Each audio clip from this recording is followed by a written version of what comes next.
So a lot of people look at Dick Grayson as the funny, goofy, easy to talk to Robin. He's almost like the centerpiece for the Bat family. You can come to him for any trouble. He is the big brother for all the other Robins, and somebody who really brings out the lightheartedness in Bruce. Jason is known as the brash, impulsive, angry Robin. Tim Drake is seen as the very analytical, cerebral Robin. And then finally we have Damian Wayne, who is the arrogant blood son of Batman. He's essentially a prodigy with his talents. Now, a big problem I have personally with these characters only being associated with these traits as what makes them special is it is such a disservice.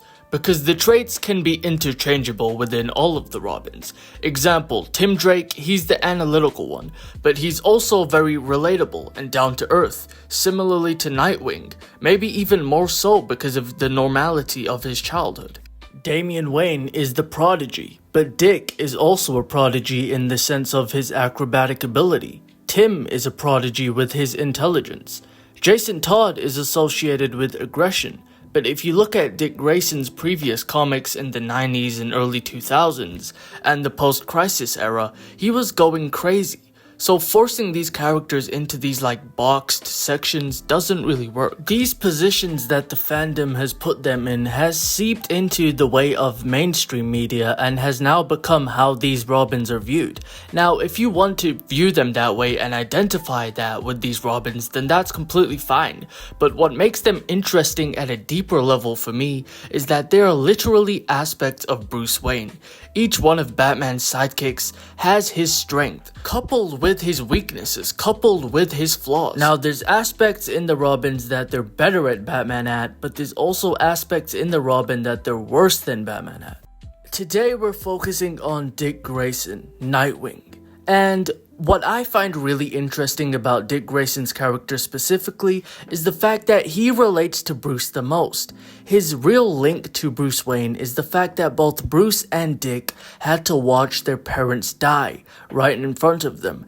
Dick had to watch his parents die, and he was helpless. And just like Bruce, this event led him to his crusade, powered by vengeance and anger. And Dick, because of this, should be allowed this inherent rage to his character, which most adaptations do sadly lack. But what makes Nightwing such an interesting character, and what makes him shoot in a completely different direction to Batman, is that Bruce gives him closure. He helps Dick track down Tony Zuko, the man who killed his parents, so that Dick wouldn't turn out like Bruce. That's the foundation of Nightwing.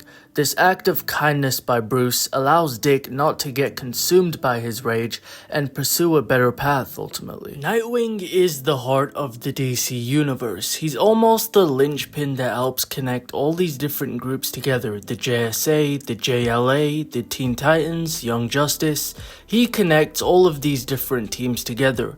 Nightwing is the greatest leader in the DC. It's not even that he sees himself as the leader, but simply possesses the best qualities for the job. I mean, he's been leading since the age of 13 when he founded the Teen Titans. So if you read Absolute Power by Mark Waid, where the heroes lose their powers and when they come back it's all mixed up, so now they're trying to get their powers back, but in the correct order. So Nightwing leads the charge. He was the leader here. And of course, in the Dark Crisis event, he did the same thing. But a lot of people were mad at this because Wonder Woman fans particularly were mad because they were like, well, if Batman is gone and Superman can't lead, why isn't Wonder Woman leading? She's the next best option. But if you think about it, Nightwing has been a leader since a very young age. He's led more teams than both Batman and Superman, and he was the only leader available with a full team of powered heroes. Why would he not be suited for the leader? Now, here's another aspect of Robin that I would like to explore, and these are his flaws. Now, everybody sees Dick Grayson as this perfect character, this perfect Robin, the perfect predecessor to Batman, but he actually has flaws that, believe it or not, are worse than Bruce Wayne. You can take the kid out of the circus, but you can't take the circus out of the kid. This is a quote that shows Nightwing is a performer. He has fun with what he does. Everything he does is essentially a show, but behind all of that is hard work, dedication, and discipline. To get him to that point, he had to go through a lot of pain, a lot of suffering, and a lot of trauma. Essentially, all of this makes him a perfectionist. Like Bruce, he will beat himself up for missing the mark. His level of perfectionism influences how he leads. He puts a lot of pressure on the Teen Titans to live up to his high expectations. But what makes this work for Nightwing is that he himself meets those high expectations. He raises them for his teammates, and mostly they end up meeting these expectations too. But in this manner, he does have a similar obsessive state to Bruce Wayne. I've spent years as a student of my own behavior, and I mean that in the least egocentric way. When you devote as much of your life as I have to putting your life on the line, you have to take great care in what you do and how you do it. There's very little room for carelessness. Failing to prepare is preparing for failure, is what he's essentially saying. He's on top of his game and takes crime fighting extremely seriously, not as a fun little gig. He makes sure that everything he does is done to the best of his ability. And he makes sure that this applies to his teammates too. He puts a lot of pressure on himself to be perfect, so that everybody can be safe, and his teammates can make it out of situations alive. He understands even slight carelessness and a light error can result in devastating consequences in this line of work. Now, another aspect of Nightwing that I really enjoy is the fact that he is not afraid of throwing everything on the table in an argument. He will let out your deepest, darkest insecurity.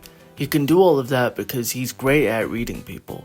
In the Teen Titans run, he has an argument with Donna Troy about the Titans being disbanded, and Donna lays out all her stress on Nightwing, blaming him for his inaction.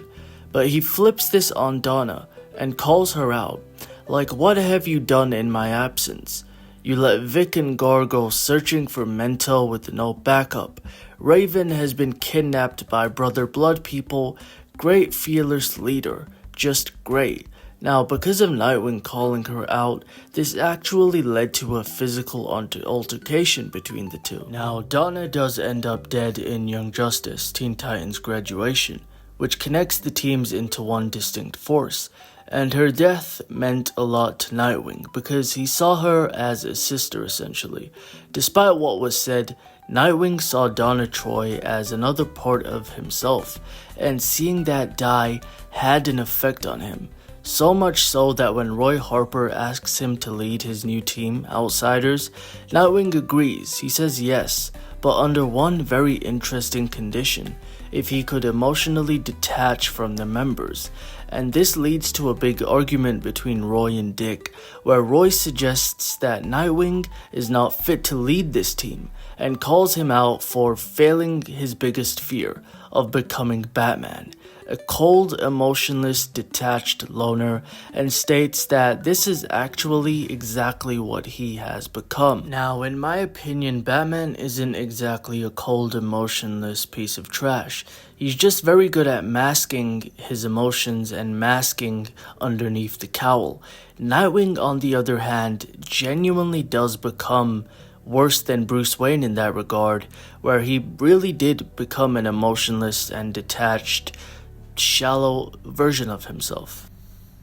Nightwing becomes extremely self-destructive. After being called out, Nightwing just completely loses it, and he says to Roy that he is a shallow, self-loathing, womanizing thrill seeker like the man who raised you, except he was never a junkie.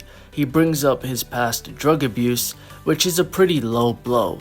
This actually ends up resulting in a brawl between these two, and rightfully so. Bringing up drug abuse and past trauma is quite a very red line that maybe you should not cross. Now, in Young Justice, there's another instance in which Dick is in an argument with Arrowhead's mom, and she asks him how he could possibly understand the fear that she feels for her daughter, to which he replies, "Lady, every morning when I drift to sleep, I hear the screams of loved ones I didn't save. Don't you dare lecture me on what I know." This once again supports that Nightwing has a lot of darkness that he keeps bundled up. In Teen Titans Year 1, they actually went inside of Nightwing's head, and it was essentially just a graveyard filled with dead people. It was very gloomy, it was foggy and smoke, and the Kid Flash points out that Nightwing is a very disturbed person. Another thing Nightwing does which is pretty interesting is in this quote, "Sometimes when I'm too wounded up to sleep, I'll watch nature. Shows on animals, meerkats, beluga whales, anything that doesn't have people in it. He avoids people. He likes to push away emotional connection. When he's too obsessed and too locked in with the mission, he becomes a workaholic. He doesn't put in the effort to socialize and do things that would be good for his mental health, but he just decides to keep going, which is what makes him such an effective hero." Now let's talk Nightwing's level of intelligence. Tim is often labeled the intelligent one, which is of course true, but Nightwing was actually identified as detective by Ra's al Ghul, and if you know Ra's al Ghul, you'll know how much of a detective compliment this is. There's a fun little detail where whenever he's watching a film, for instance, he will really analyze it and pick it apart piece by piece. And he's like, wow, the police didn't pick up on that lead about the demon blood, which goes to show his detective skills and his detective mind in a fun way. Now, another thing I want to talk about is Dick's relationship with the mantle of Batman. Now, some of Dick's best comics were from his era of taking on the mantle of Batman. And this completes the Dick Grayson arc in a sense. He goes from Robin to Nightwing, trying to distance himself from everything Batman related, to then going back to his roots and becoming everything he thought that he would become next, Batman. And he made it a very different role that suited him. Now, at first he falls victim to imposter syndrome. Now, the first instance is when Batman's back is broken after the Nightfall event, and Tallyman hunted him because he wanted revenge. Because the previous Batman, Batman Azrael, took over the mantle, and he was a very ruthless Batman who branded the Tallyman on his chest with the Bat logo. And Tallyman, not knowing that Dick is now in the costume and Dick is now Batman, he goes after Batman. And Dick Grayson begins to think to himself, he's like, I'm paying for the sins of two people. Tallyman is after Azrael Batman, and Nightwing is the one who has to deal with all of this drama. And there's many more situations like this where he feels he isn't fit to wear the mask. There's a subplot of him dealing with Two-Face anxiety. He calls it the Harvey moment because Two-Face was the first criminal to really beat him to the inch of his life. And Dick has improved so much since then, but he still has this trauma. Now, in the Morrison's run where Dick becomes Batman again, we see he feels very off in the suit. He describes himself as a kid trying to do a Batman voice, and Alfred has to actually talk some sense into him. He's like, Batman isn't some mythological figure. He's a role, like Hamlet or James Bond, and to play the role, you have to suit it to your strength. You have to play it by what you're good at, and that's when Nightwing really embraces the role. But then we see him take off the cowl and go back to just being Nightwing, and it feels like they low-key degraded my boy. Like, I feel like they should have kept him as Batman, but I understand that Bruce Wayne has to come back, of course. But I feel like that is the perfect conclusion to the character of Dick Grayson. I think it's him ultimately becoming Batman and suiting the role to his own personal character. But let me know what you guys think in the comments, and I hope you enjoyed the video. Like, comment, subscribe. I'll see you on the next one.